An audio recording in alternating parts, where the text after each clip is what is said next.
ब्रेकनंतर आपल्या सगळ्यांचं पुन्हा एकदा स्वागत। यवतमाळमध्ये सोयाबीन कपाशीची शेती पाण्याखाली गेलेली आहे आणि ही बातमी आहे यवतमाळमधून, कारण गेल्या 7 दिवसांपासून सुरू असलेल्या पावसामुळे यवतमाळमध्ये पिकांचं मोठं नुकसान झालंय। सोयाबीन आणि कपाशी या पिकांचं प्रचंड नुकसान झाल्याचं दिसतंय।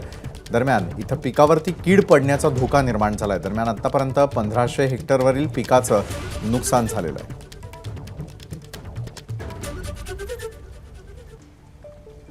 यवतमाळ जिल्ह्यामध्ये गेल्या 7 दिवसापासून संततधार पावसाची सुरुवात झाली आहे आणि याच पावसामुळे नगदी पीक असलेलं सोयाबीन आणि कपाशी याचं मोठं नुकसान झालं आहे।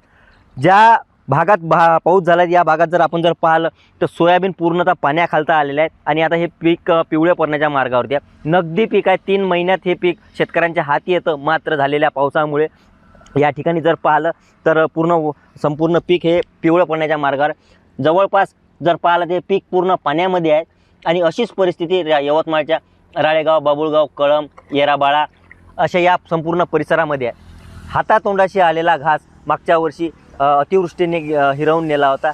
रब्बीमध्येही अवकाळी पाऊस झाला आणि आता यावेळी खरीपात सुद्धा सुरुवातीलाच पावसाने मोठा जोर जो आहे तो दाखवत आहेत आणि त्यामुळे शेतकऱ्यांची पिके ही पाण्याखाली आलेली आहेत। यवतमाळ जिल्ह्यामध्ये जर पाहिलं तर जवळपास 1500 हेक्टरवरील पिकाचं नुकसान झाल्याचा अहवाल शासनाकडे पाठवला आहे। पंचनामे झालेले आहेत आणि आता पुन्हा या पावसामुळे जर पाहिलं तर आपण शेतकऱ्यांनी या नुकसानीचे पंचनामे करून सर्वे करण्याची मागणी आता शेतकरी करीत आहेत। एकंदरीत जिल्ह्यात 90% पेरण्या पूर्ण झाल्या आहेत। या संततधार पावसामुळे 10% पेरण्या आहेत ह्या पूर्ण रखडलेल्या आहेत आणि आता झालेल्या पावसामुळे तातडीने पंचनामे करून नुकसान भरपाई देण्यात यावी अशी मागणी आता शेतकरी वर्गाकडून होत आहे।